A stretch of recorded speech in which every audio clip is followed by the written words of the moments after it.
다 같이 일어나셔서 찬송가 194장 부르겠습니다.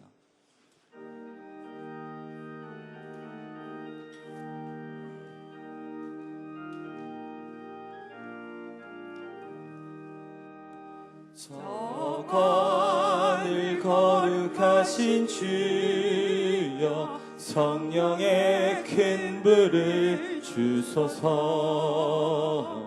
내 영혼 기도 들어주사 성령의 큰 불을 주소서. 주 약속하신 말씀대로 다 정결케 하여 주소서. 그 거룩하신 이름 따라 성령의 큰 불을 주소서. 내 주여 기도 들어주사 성령의 큰 불을 주소서. 주 말씀 따라 살아갈 때 성령의 큰 불을 주소서. 내 영혼 차고 넘치어서 새 사람이 만들어지고 내 헛된 것을 태우도록 성령의 큰 불을 주소서. 이 냉랭하고 약한 마음에 성령의 큰 불을 주소서. 내 마음에 사랑 불타도록 성령의 큰 불을 주소서. 저 악한 세력 물리치고 나 참되게 살아가는 것 다 주님 은혜이시오니 성령의 큰 불을 주소서. 나 담대하고 순종하게 성령의 큰 불을 주소서. 나 주께 이웃 인도하게 성령의 큰 불을 주소서. 주 제단 위의 모든 것을 다 바치니 받아주소서. 나 주님만을 기리도록 성령의 큰 불을 주소서. 다 같이 자리에 앉으시겠습니다. 이수영 안수집사님 기도 인도하시겠습니다.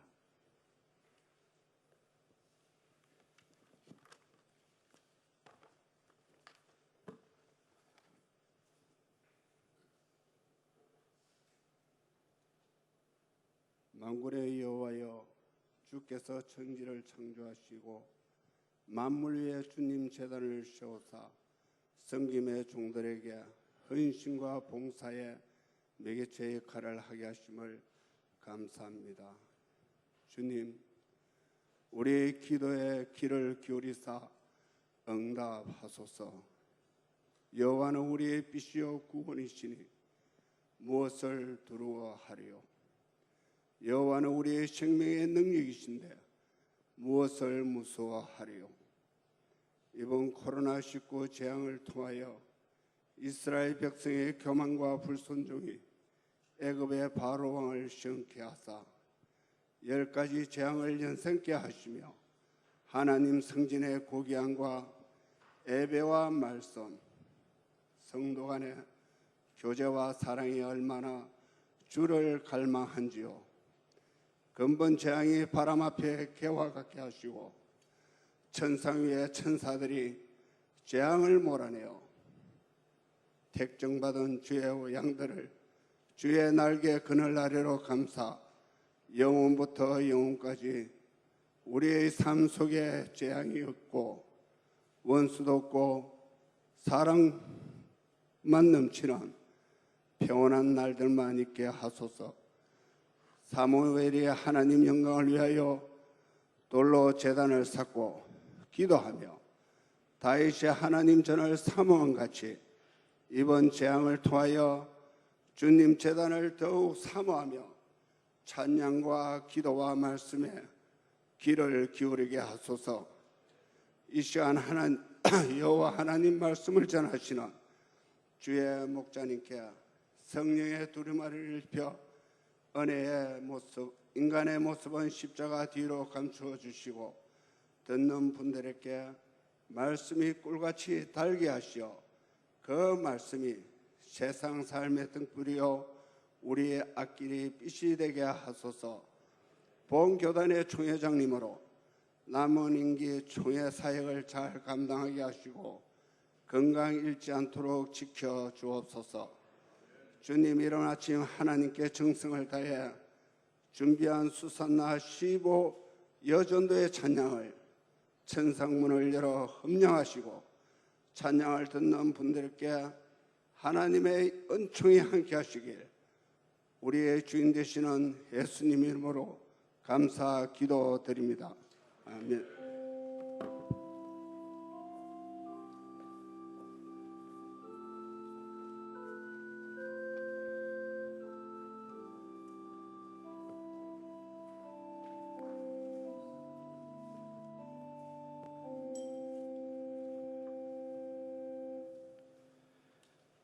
수산나 15회 전도회가 하나님께 찬양드리겠습니다. 찬양 후 담임 목사님 나오셔서 그가 없이는 된 것이 없느니라 라는 제목으로 하나님의 말씀 선포하시겠습니다.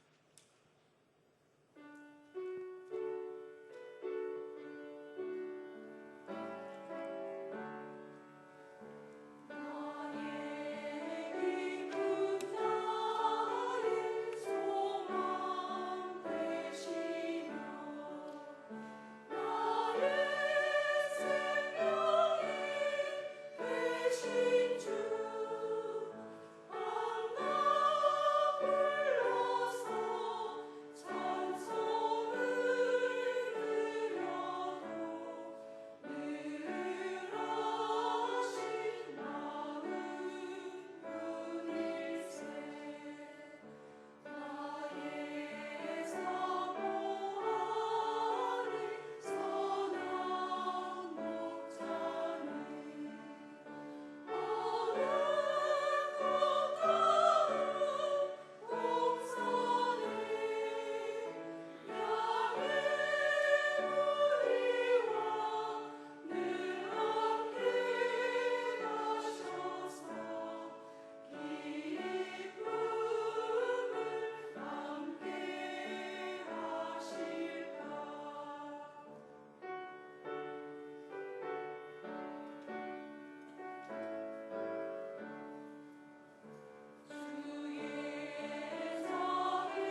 아멘. 감사합니다. 오늘 아침 우리에게 주시는 생명의 말씀입니다. 신약성경 요한복음 1장이 되겠습니다. 142페이지.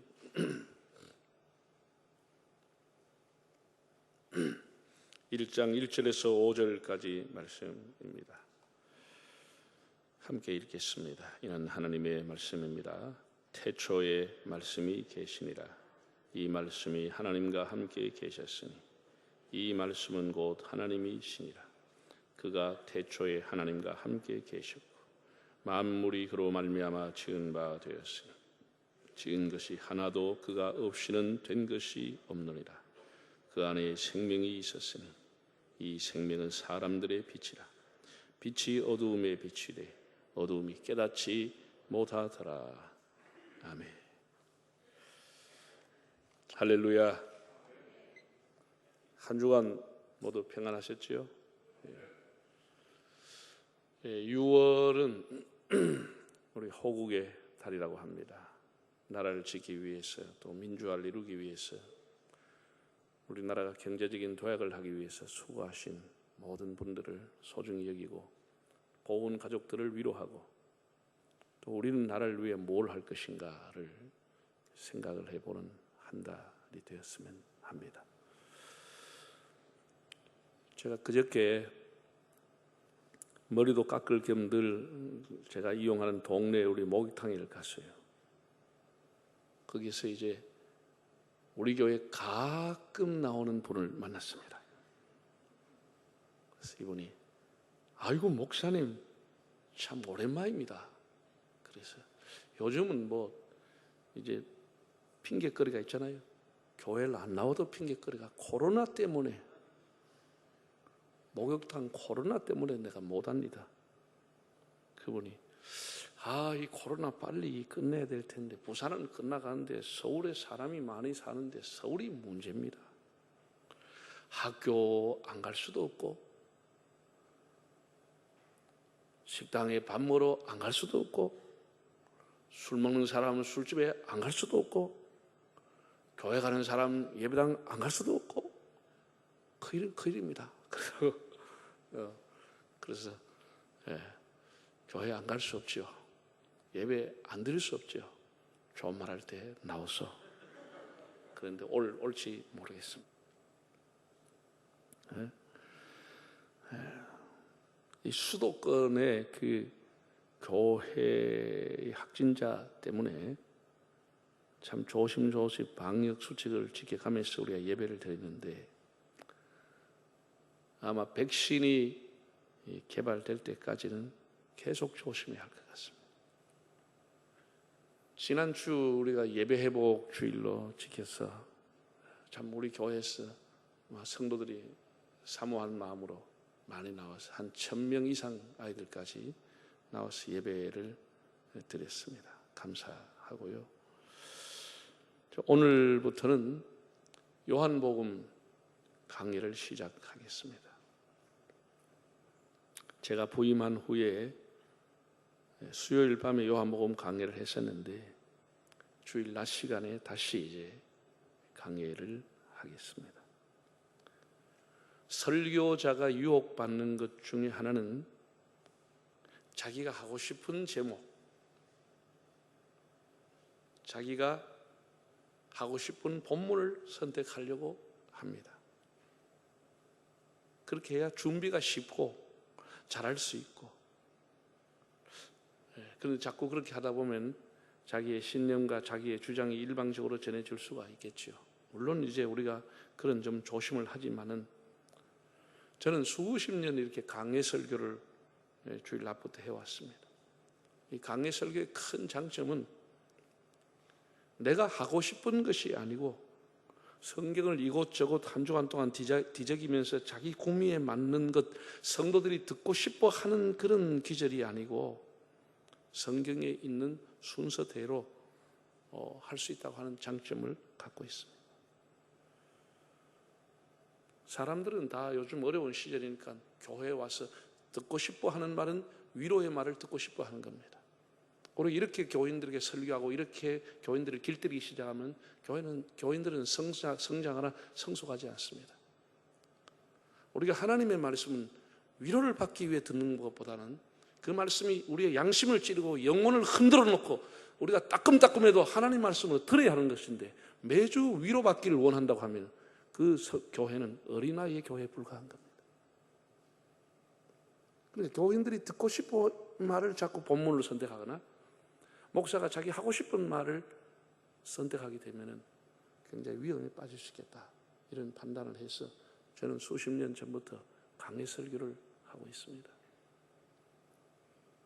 또 하나의 장점은 성경을 성경으로 풀 수가 있고, 본문을 해석하는 것이 주의 중심도 아니고 설교식도 아닌 절충형 성경 공부식으로 하면 굉장히 교인들이 힘들어합니다. 공부하는 시간도 아니고. 그래서 성경 공부와 설교를 병행할 수 있다고 하는 장점이 주의 설교예요. 또 하나는 다음 주, 그 다음 주도 설교 본문은 거의 정해져 있습니다. 그 본문을 여러 차례 읽고 묵상을 하면서 어떤 관점에서 어떤 내용으로 이 본문을 준비할까, 그것에 집중하면 될 수 있고, 또 이렇게 강해를 집중해서 몇 달을 혹은 1년, 2년을 듣고 나면 교인들이 세월이 가면 그 성경을 읽을 때마다 그 말씀이 집중적으로 들었기 때문에 생각이 나게 됩니다. 오늘은 첫 시간이기 때문에 먼저 요한복음 전체 개요에 대해서 간단하게 말씀을 드리겠습니다. 사실 제가 신학교 다닐 때는 요한복음 개요하고 한 학기 끝나고 그랬습니다. 1장도 읽어보지 못하고. 거긴 뭐 신학교는 개론, 개요 이거 하다 끝나버려요. 그 한 학기 하더라고요. 근데 오늘 제가 5분 만에 한 학기 한 걸 하겠습니다. 일반적으로 요한복음은 친숙하기 때문에 또 우리가 암송하는 기절이 꽤나 많습니다. 유명한 요한복음 3장 16절, 또 내가 곧 길이요 진리요 하는 14장 6절, 뭐 나는 포도나무요, 이런 기절들이 많아서 요한복음은 상당히 쉬울 거라고 하는 생각을 갖고 있는데 굉장한 오해입니다. 아마 신약 성경 중에서 요한계시록 다음으로 가장 심오하고 어려운 것이 요한복음입니다. 왜냐하면 새 복음서를 기록한 이후에 30년이 지나서 AD 한 90년경에 신학에서 마지막 단계에 기록한 것이 요한복음입니다. 그러니까 보충적으로 복음서에 없는 내용들, 92%가 세계 복음서에 없는 내용들, 종합적으로 그렇게 기록을 해놓았습니다. 그리고 매우 영적인 그런 내용으로 되어 있습니다. 우리가 예를 들어서 공간복음과의 요한복음의 차이라고 하면 마태, 마가, 누가라고 하는 이 공간복음은 예수님의 생애를 중심으로 기록한 책입니다. 일반적으로 보면 예수님의 전기, 예수님의 생애를 중심으로 기록을 해놓았습니다. 그러니까 사건 중심으로 기록한 겁니다. 그러나 요한복음은 다르게 기록했습니다. 예수님의 말씀을 중심으로 기록해 놓은 것. 사건 중심이라기보다도 예수님의 교훈을 중심으로 기록을 해서 그 내용을, 그 말씀을 뜻풀이한 거기 때문에 그런 큰 차이를 갖고 있습니다. 예를 들어 공간복음서는 예수님의 숫대 고지부터 시작해가지고 예수님의 탄생, 예수님 어린 시절, 세례를 받으신 일, 예수님의 40일 금식, 시험 받는 이런 일들이 장황하게 기록되어 있어요. 요한복음은 한 절도 없습니다. 다 생략했습니다. 그 대신에 공간복음에 없던 내용들, 사도 요한의 이제 마지막으로 보충적으로 가나의 혼인잔치, 사마리아 여인과의 대화, 예수님의 유명한 다락방 강화, 예수님이 베드로에게 교회를 위임했던 사건들, 이런 것들을 기록을 해놓았습니다. 예를 들어서 우리가 교회 건물을 화가가 그린다고 했을 때에 마태, 마가, 누가라고 하는 이 공간복음서는 교회당 그림이 항상 있습니다. 그것이 교회 정면에서 그리든지 저 백양산 꼭대기에서 교회를 내다보고 그리든지 아니면 저게 높은 동원 빌라에서 내려다보면서 교회당을 그리든지 교회당 외형 그림이 나오게 되어 있습니다. 조금은 다르게 표현되지만 나오는 겁니다. 요한복음은 교회당을 그리는데 밖에서 그리지 않고 교회 본당에 들어와서 교회 내부를 그려놓기 때문에 전혀 내용이 다른 것입니다. 같은 복음서지만 전혀 내용이 다르다. 이렇게 여러분이 보시면 됩니다. 저자는 이제 뭐 여러 설이 있지만 전통적인 복음주의자들은 예수님의 제자인 사도 요한이 이것을 기록한 것으로 봅니다. 십자가 곁에서 모친의 노를 부탁하고 또 예수님의 품에 안겼던 사랑하던 제자였습니다. 요한복음을 기록한 목적은 너무나 뚜렷하고 명백합니다. 왜 이것을 기록했느냐? 이것은 성경 전체를 기록한 목적이기도 한데 요한복음을 기록한 목적을 사도 요한은 분명히 밝혔습니다. 요한복음 20장 3.31절을 한번 읽어보겠습니다. 예수께서 제자들 앞에서 이 책에 기록되지 아니한 다른 표적도 많이 행하셨으나 오직 이것을 기록하면, 이 요한복음을 혹은 성경을 기록하면 너희로 예수께서 하나님의 아들 그리스도이심을 믿게 하려 하며 너희로 믿고 그 이름을 힘입어 뭐를 얻으려고? 생명, 영생을 얻게 하려고 기록한 것이다. 두 가지입니다. 요한복음을 기록한 목적 두 가지입니다. 하나는 뭐라고요? 예수가 그리스도 메시아임을, 하나님의 아들임을 믿게 하려고 하는 것이죠. 두 번째는 뭐라고요? 그 예수를 힘입어서 영생을, 생명을 얻게 하려고 기록한 것이다. 이 성경 전체를 기록한 목적입니다. 그래서 요한복음 한 가지 목적으로 기록한 겁니다. 예수님이 하나님의 아들이라고 하는 사실, 이 신성에 대해서 이분이 바로 구주이시다, 이분이 바로 하나님이시고, 이분이 부활이요 생명이요, 이분이 독생자요, 이분이 빛이요, 이분이 메시아다, 이분이 이스라엘의 임금이다, 이렇게 아주 선언적으로 기록을 하고 있습니다. 그러니까 공간복음서나 이런 걸 보면 예수님이 은근히 드러내게 하고 넌지시 암시하거나 혹은 그런 말을 하지 말라고 만류하신 내용도 나오는데 요한복음은 1장부터 아예 하나님의 어린 양이로다 라고 해서 선언적인 의미로 기록을 해놨습니다. 이게 유대 종교가 이렇게 반발하고 율법주의자들이 예수님을 핍박한 가장 큰 원인이 이런 겁니다. 예수님을 하나님이라고 했다는 것. 이렇게 젊은 사람이 아브라함보다도 더 오래전에 하나님하고 같이 있었다, 말이 되는 소리 하느냐? 신성 모독이라고 한 것이죠. 유대인들이 가장 발칵한 것이죠. 그가 하나님이라니, 그가 메시아라니 말이 되는 소리냐? 나사렛에서 무슨 선한 것이 날 수 있겠냐? 이렇게 반발하게 된 것이죠. 그런데 이 사도 요한은 아주 선언적으로 예수님은 독생자이시다, 그가 바로 하나님의 아들이시다, 그가 바로 빛이시다, 이렇게 말씀을. 이제 화면을 통해서 요한복음의 특징을 네 가지를 한번 보겠습니다. 요한복음의 특징을 보면 첫째가 믿음의 복음입니다. 믿는다고 하는 말이 99번이나 나와 있습니다. 헬라어로 피스티오라고 하는 말을 믿는다, 신뢰하다, 맡긴다. 예수님은 마르다에게도 혹은 도마에게도 네가 나를 믿느냐고 물었어요. 믿는다고 하는 단어. 두 번째는 아주 독특한 문체, 요한복음에 있는 헬라어로 에고 에이미라고 하는, 영어로 하면 I am, 나는 누구다고 하는 것. 나는 선한 목자다, 나는 포도나무다, 나는 부활이요 나는 생명이다, 나는 생명의 떡이다, 이렇게 나는 누구다고 하는 예수님의 본인의 정체를 밝혀놓은 것이 7가지나 소개되어 있습니다.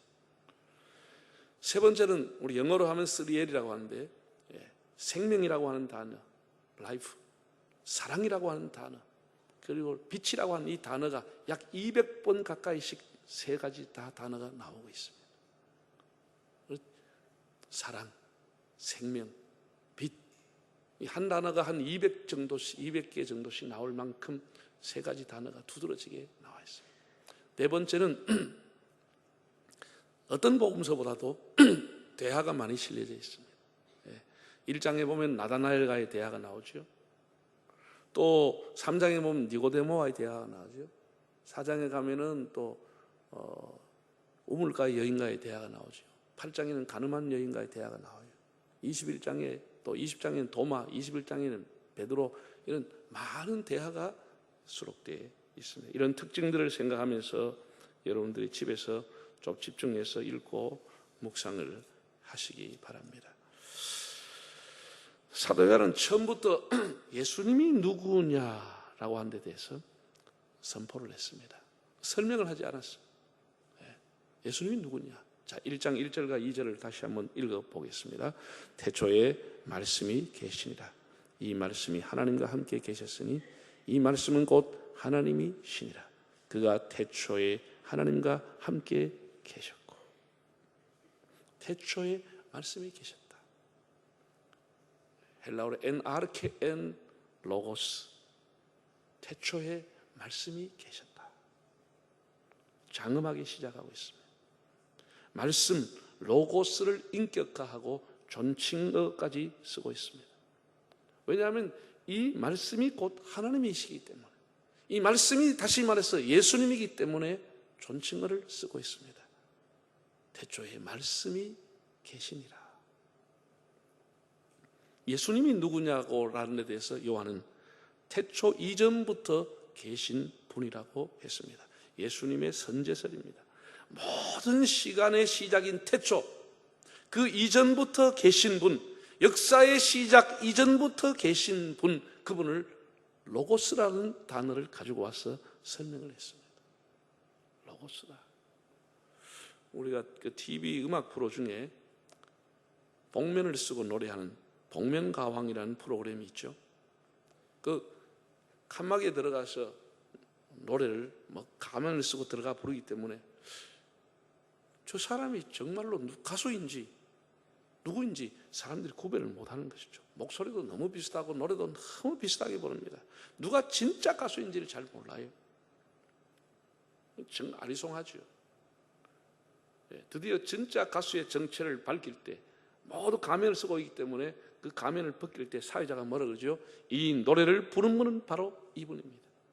이 노래 가수 바로 이분입니다 하면서 가면을 벗고 사람들이 깜짝 놀랐죠. 사도 요한이 로고스라고 하는 이분을 지금 소개하고 있는 거예요. 이분이 누구냐? 이분이 누구냐? 태초 이전부터 계신 분이다. 하나님과 함께 계신 분이다. 이렇게 소개하고 있습니다. 요한은 창세 전부터 계신 분을 로고스라고 하는 단어로 설명을 했습니다. 이 로고스라고 하는 것은 헬라어로 번역을 하면 그냥 말 혹은 말씀이라고 하는 뜻인데 장황한 설명이 있지만 한마디로 딱 줄여서 얘기하면 헬라 철학에서 철학적인 탐구를 통해 가지고 궁극적인 진리, 최고의 진리를 로고스라고 불렀습니다. 그래서 로고스가 계셨다, 이 말은 미완료 과거형인데, N이라고 하는 미완료 과거형인데 과거에도 계셨고 지금도 여전히 계신다는 것입니다. 과거에 일어났지만 그 사건의 결과와 영향이 계속 이어지는 것을 미완료 시제형이라고 합니다. 예를 들어 예수님의 십자가의 사건은 2000년 전 갈보리에 일어나는 사건이지만 한때의 사건으로 끝난 것이 아니고 지금도 그 결과와 그 영향이 지금까지 계속되어지고 있는 것처럼 이 궁극적인 진리, 최고의 진리이신 로고스라고 하는 분이 과거에도 계셨고 태초 이전에도 계셨고 지금도 계시고 있다. 태초 이전에도 계시고 태초에도 계셨고 지금도 계시고 있다. 로고스가 지금도 말씀으로 계시고 있다는 거예요. 우리가 기독교에서는 이 영원이라고 하는 개념, 이거는 수치상 그렇게 길이를 재는 게 불가능한 겁니다. 1000년이다, 만년이다, 10만 년이다. 시간상으로 계산을 할 수 없는 것을 우리 기독교는 영원이라는 단어를 씁니다. 영원하다 이렇게 쓰는 거죠. 불교에서는 가장 긴 계산할 수 없는 시간을 억겁이라고 부릅니다. 겁이 어깨나 있는 억겁이라 이렇게 부릅니다. 겁은 인도에서 온 말인데 칼파라고 하는 단어를 한자에서 겁파를 줄여서 겁이라고 하는데 한 세계가 만들어져서 존속을 하다가 파괴돼서 무로 돌아가는 한 주기를 일겁이라고 하는 거예요.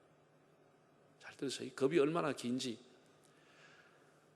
한 세계가 존속해서 있다가 다 삭제되고 무로 돌아가는 그 기간을 겁이라고 한다는 거예요. 쉽게 얘기하면 이런 겁니다. 사방 십리에 쌓아놓은 돌산을 하늘의 선녀가 100년에 한 번씩 내려와서 비단 치마를 가지고 스쳐 지나가면서 그 바위가 다 따라 없어지는 시간이 1급입니다. 네?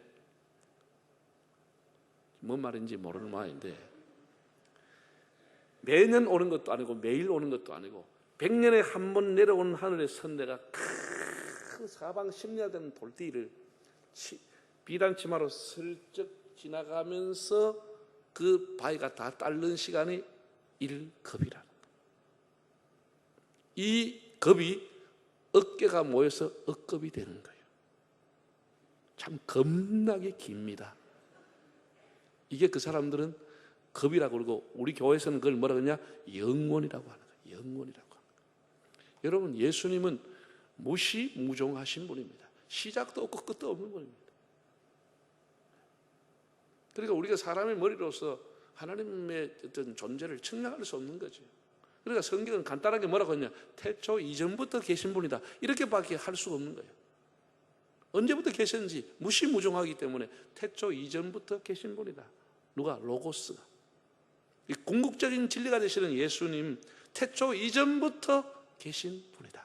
이렇게 아주 장엄하게 사도 요한이 예수님을 소개하고 있습니다. 두 번째는 예수님이 누구시냐라고 하는 데 대해서 만물을 만드신 분이다고 소개했습니다. 3절을 한번 읽어보겠습니다. 만물이 그로 말미암아 지은 바 되었으니 지은 것이 하나도 그가 없이는 된 것이 없느니라. 만물이 그가 없이는 된 것이 없다라고 했어요.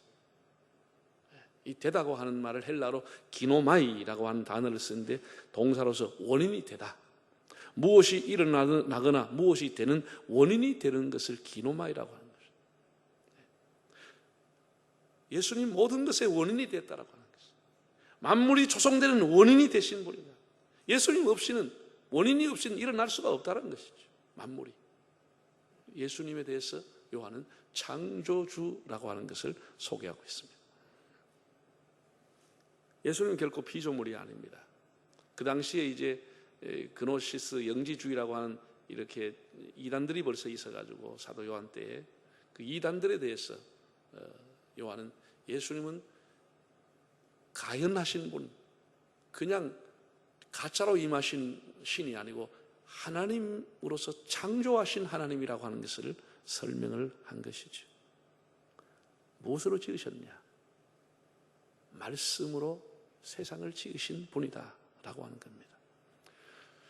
우리가 창세기 1장 2절을 보면 땅이 혼돈하고 공허하며 흑암이 깊음 위에 있었다. 창조 이전의 상태를 그렇게 표현했습니다. 이거를 이제 뭐라고 표현하느냐? 무질서, 혼란, 카오스의 세계라 이렇게 말합니다. 혼란의 세계다. 그리고 그 혼란한 세계에 하나님의 말씀이 있었다고 하는 거예요. 무슨 말씀이? 빛이 있어라. 이 말씀이 있을 때 우주가 질서가 잡혀져서 코스모스, 카오스가 코스모스 세계가 되어지는 겁니다. 생명의 우주로, 질서의 우주로 바뀌어지게 되는 겁니다. 왜 에덴 동산이 복락원이 아니라 신락원이 됐습니까? 하나님의 말씀이 아담과 하와를 떠나게 됐을 때, 말씀이 그들에게 있을 때는 그들의 삶은 하나님으로 인해서 만족했습니다. 행복했습니다. 하나님의 말씀이 그들을 떠날 때에, 하나님 말씀이 떠날 때 그들은 복락을 잃어버리고 신락원에서 살아가게 되는 겁니다. 하나님의 말씀이 떠나면 아무리 경제적인 풍요를 누리고 마음껏 자유를 누리는 것 같아도 그것은 카오스의 세상이 되고 마는 겁니다. 지금도 다 이제 경제에 대해서 사람들이 관심이 많습니다. 경제가 살고 경제 부흥만 되면 모든 문제가 해결하는 것처럼 하지만 그렇지 않습니다. 여러분 선진국을 보세요. 오히려 음란과 도박과 알코올 중독과 마약 중독, 동성애, 폭력, 자살, 살인, 사회는 가난했던 시절보다도 더 악해지고 더 타락하고 사람들은 더 혼란에 빠지고 더 뻔뻔스럽게 살아가는 것이에요. 우리가 부유한 나라가 되면 행복할 거라고 하는 그 꿈은 깨야 됩니다. 중요한 것은 하나님의 말씀이 떠날 때 사람은 혼란의 세계에 들어가는 겁니다. 우리의 복음을 전해주었던 미국과 영국도 하나님의 말씀을 떠나고 동성애를 허락하고 공산주의 사상이 들어오면서부터 무너지기 시작하고 사회는 혼란에 빠지게 되는 것입니다.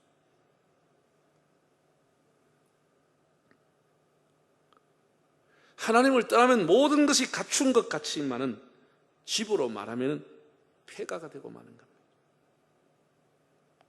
어두움, 무질서, 흉가, 쓰레기 더미, 그게 폐가의 모습 아닙니까?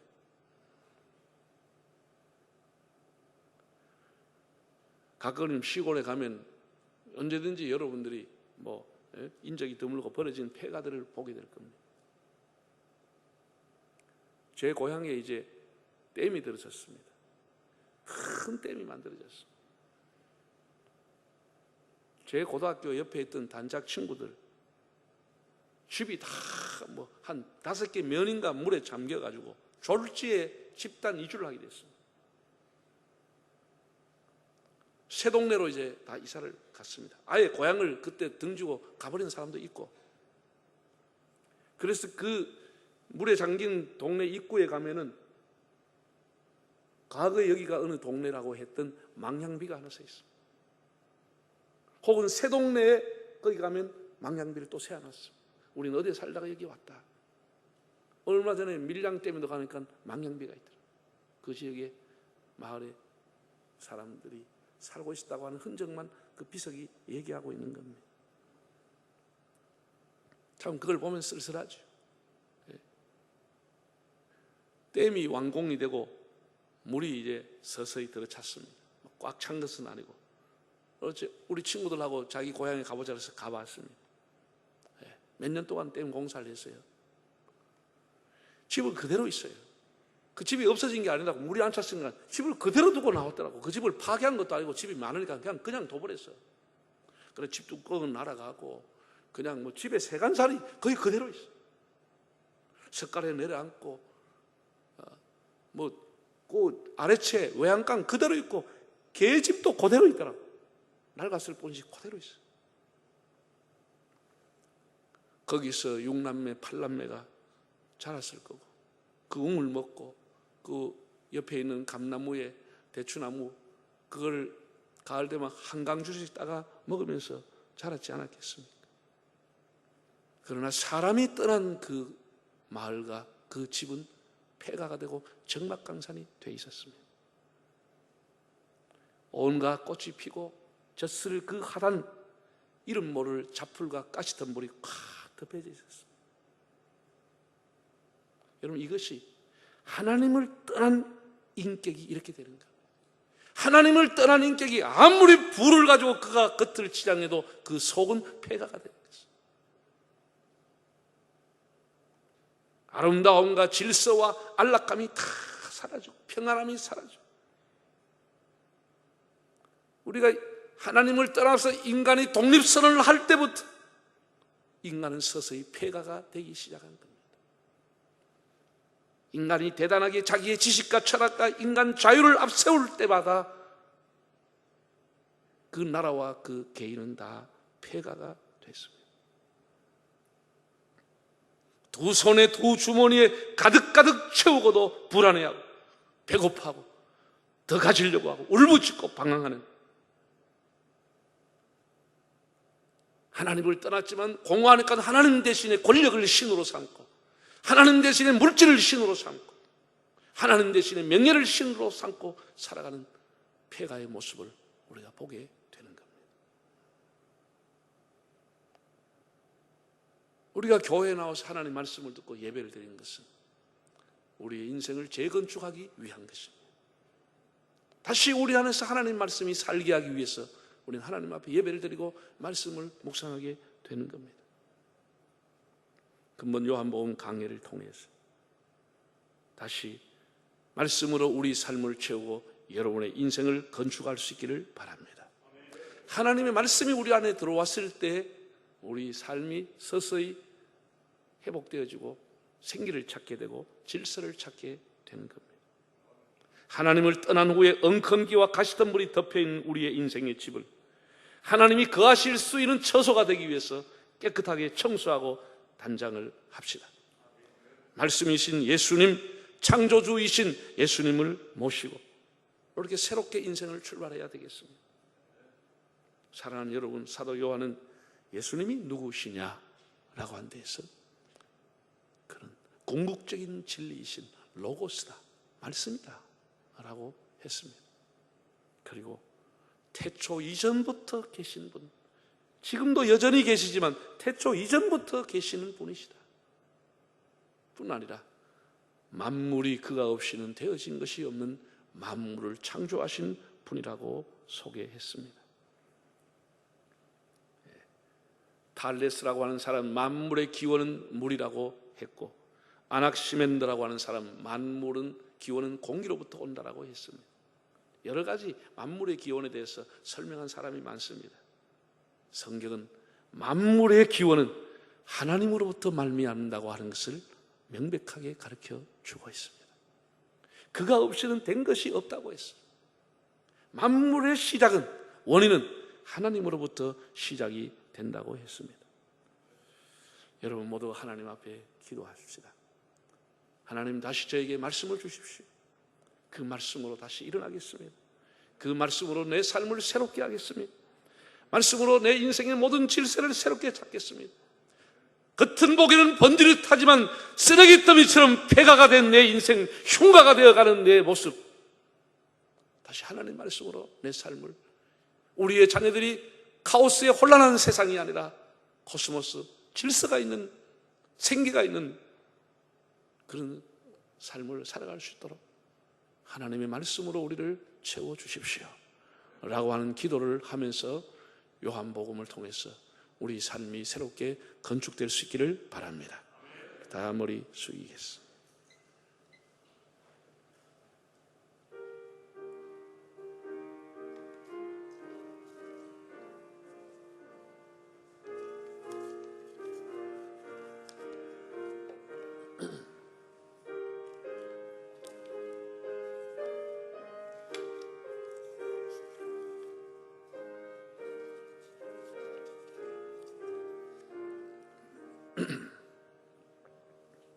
네, 우리 다 일어나서 찬송가 90장을 드리면서 준비하신 헌금을 드리겠습니다.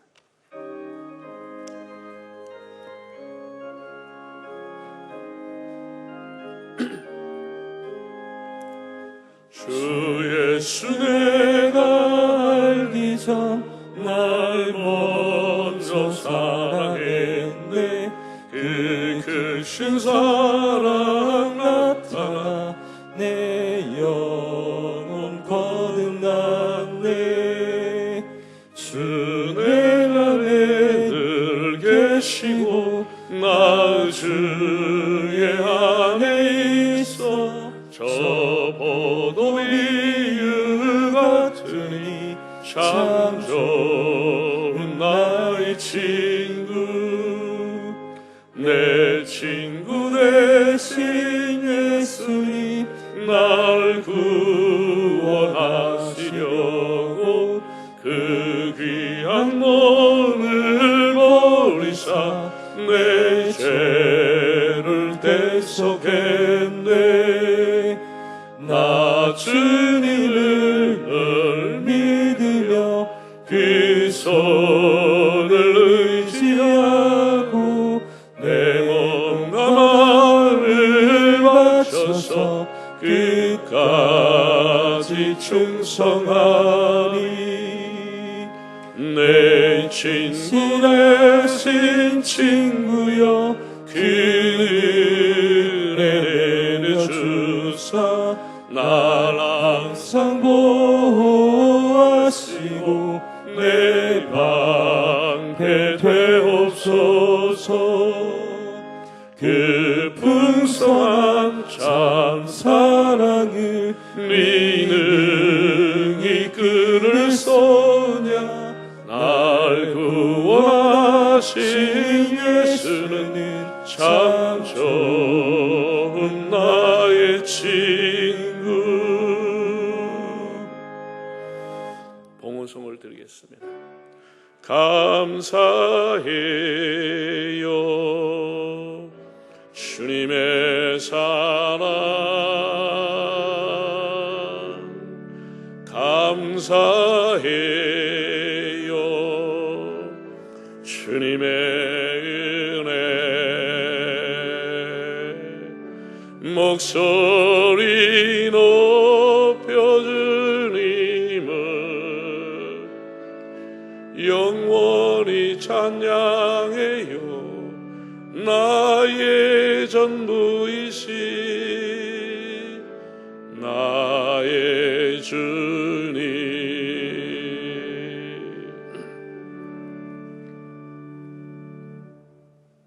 아버지 하나님, 크신 은혜로 저희들을 지켜주시고 귀한 주일 하나님 앞에 나와 예배할 수 있도록 인도해 주심을 감사드립니다. 나라를 위해 희생하신 분들과 복은 가족을 생각하는 6월을 맞이했습니다. 주님께서 70년 전 백척간두에 있던 이 나라를 구원하여 주신 것을 감사합니다. 교회를 지키기 위해 선교하신 분들, 나라를 지키기 위해 희생하신 분들, 그 후손들에게 하나님께서 큰 위로와 복을 허락하여 주시며 우리가 그들의 뜻과 정신을 새기며 우리들도 나라를 위해 뭘 할 것인가를 생각하는 한 달이 되게 하옵소서. 요한복음 강해를 통해서 사람이 떠난 후에 버려졌던 폐가와 같이 된 우리 인생의 집을 다시 말씀으로 건축하여 주님이 거하실 처소를 만들어가는 저희들의 삶이 되게 하옵소서. 사람은 다 경제가 부유하면 행복할 거라고 믿고 있지만 세상은 자살과 살인과 폭력과 음란과 동성애, 온갖 무질서로 카오스의 세상이 되어가고 있습니다. 하나님의 말씀이 우리 안에 들어올 때만이 우리는 빛이신 하나님과 함께 질서 위에 살게 되는 걸 다시 한번 깨닫게 하여 주시옵소서. 태초 이전부터 계셔서 말씀의 능력으로 세상을 지으신 주님, 저희들을 주의 말씀으로 새롭게 하여 주시고 하나님의 선한 도구가 되게끔 인도하여 주옵소서. 강의 시간마다 성령님이 말씀과 함께 역사하시는 것을 늘 경험하게 하여 주시옵소서. 하나님 앞에 귀한 헌금을 드립니다. 11조와 감사 예물과 선교헌금과 천사헌금과 혹은 온라인 헌금을 하나님 앞에 드리오니 주님 영광을 받으시며 물질뿐 아니라 우리의 마음을 드리오니 주님 받으시며 이 땅에 사는 동안에 공핍하지 않게 하시고 사랑으로 이웃을 섬길 마음과 형편을 허락하여 주옵소서. 코로나로 인해 교회들마다 어려움을 겪고 있습니다. 모이는 것도 자제하고 예배도 정상으로 드려지지 못하고 교회마다 계획된 행사가 다 취소가 되거나 연기되고 있고 재정도 심히 어려운 교회들이 많이 일어나고 있습니다.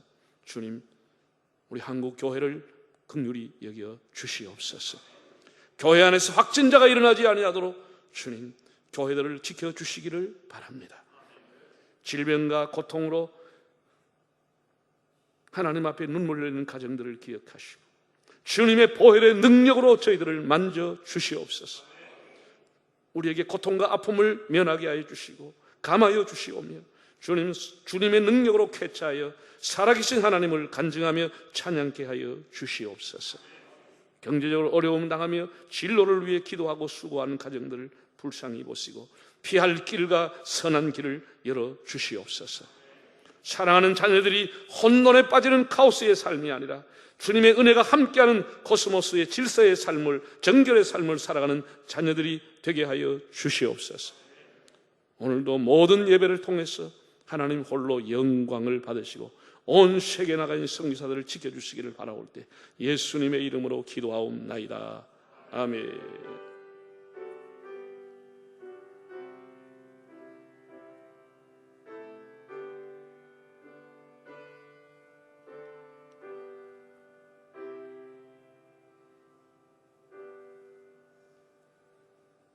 야곱의 하나님을 자기 도움으로 삼으며 여호와 자기 하나님에게 소망을 두는 민족이 복이 있도다.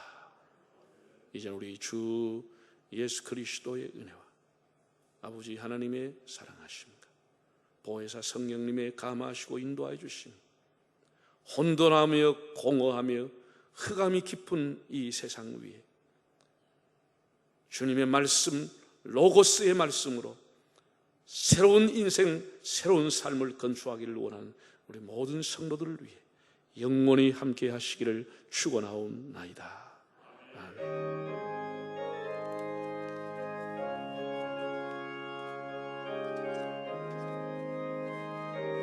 다 함께 할렐루야, 할렐루야 찬양하세. 내 모든 죄 사함 받고 주 예수와 동행